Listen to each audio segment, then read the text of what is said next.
Imra dévoile ses débuts dans le rap, une révélation inattendue. Sur le plateau de CKO, Imra s'est livré avec sincérité sur les origines de sa passion pour le rap.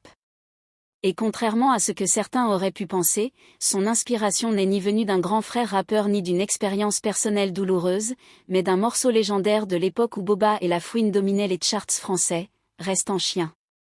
Ce son m'a retourné la tête, confie Imra, les yeux brillants. J'étais petit, je comprenais pas tout ce qu'ils disaient, mais il y avait une rage, une détermination dans leur voix. Je me suis dit, moi aussi, un jour, je vais parler comme ça, je vais rapper comme ça. Ce moment-là a été décisif. Une étincelle. Un déclic. Imra ne s'est plus jamais arrêté.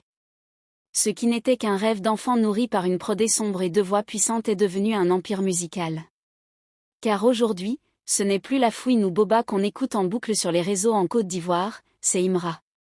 Et ironie du destin, c'est lui qui inspire désormais des milliers de jeunes à se lancer dans le rap.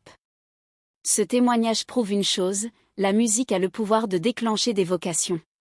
Ce qui était juste un danger pour certains est devenu une mission de vie pour Imra.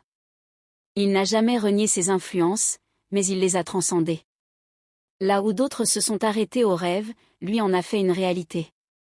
Avec ses millions d'auditeurs mensuels et ses clips qui explosent les scores, Imra est la preuve vivante qu'une passion sincère, même née d'un simple refrain, peut bouleverser un destin.